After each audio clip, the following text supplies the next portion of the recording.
let's just practice reading to get this pause and dynamic bit right. Okay, I want you to organize your speech the same way as you organize your CV when it's in writing, because here it's correctly organized. Look, you have bold and block capitals. Then you have bold but no block capitals. So you have big heading. Then you have subheading. Then you have another subheading with your title.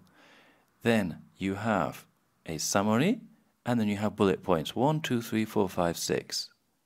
Now, it's correctly organized. I want you to speak like this, okay? So I want you to read just this first paragraph down to skills here, okay? Okay. Off you go.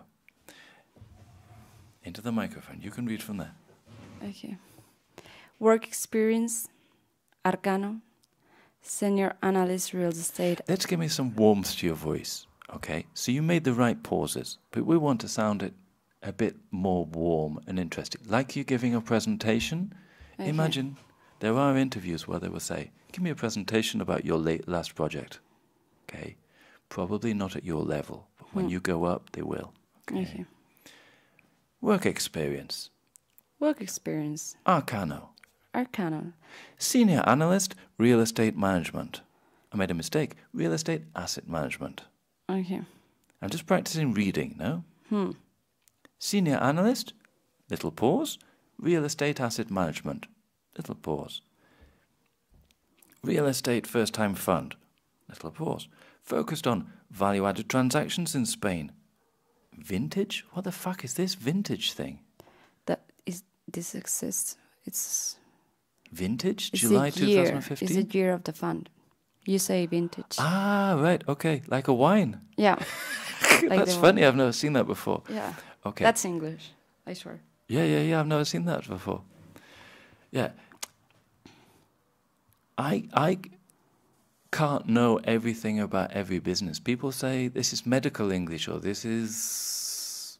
Even companies invent their own English within the company. And they say, this is what we say in this company. I say, that's crazy, I've never heard that before.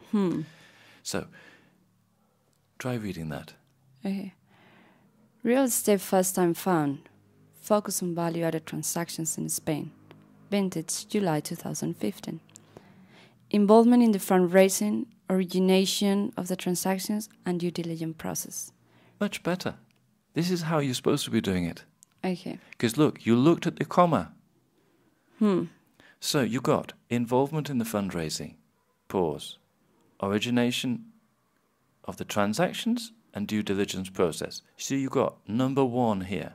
Then you've got a second thing, part A and part B. Can you see that? You got 1, then you got 2A and 2B. Okay. You can see that? Yeah.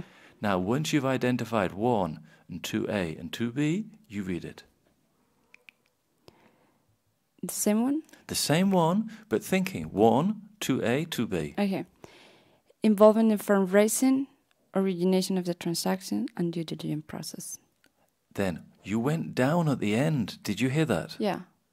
Because it was the end of your thought or sentence or whatever.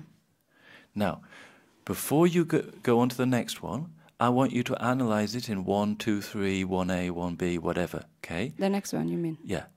Don't tell me what you're thinking. Let me hear it. So don't say the next one until you're ready. When you're ready, you say it. Okay. Responsible for the financial modeling, in-depth market research, and valuation analysis. Yeah, so you've got 1, A, B, C, or you've got 1, 2, 3, whatever you like to say. That's what I want. Okay. That structure.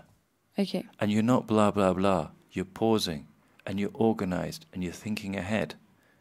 You know when you start speaking. Like, have you ever learnt German? No.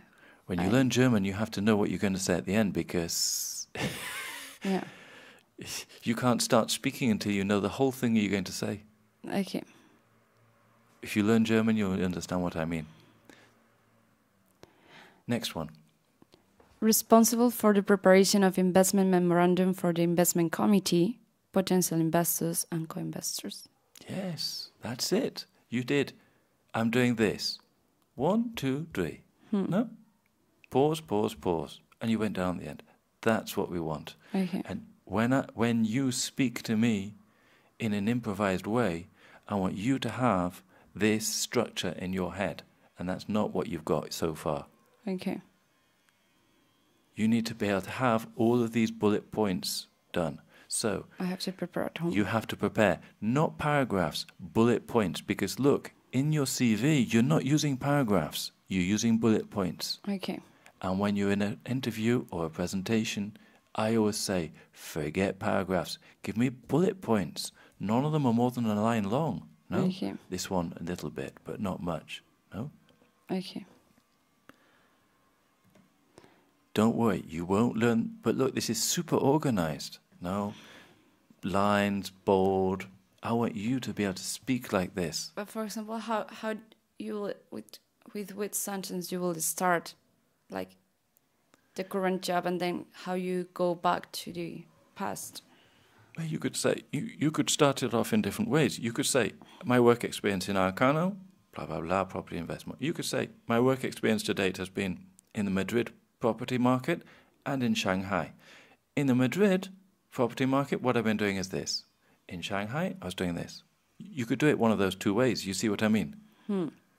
You could resume, I've got Madrid and I've got Shanghai, plus I've got some work experience in London when I was a student, and then go on to each one. Or you could say first in Madrid, blah, blah, blah. Second in Shanghai, blah, blah, blah. And third, a little of this.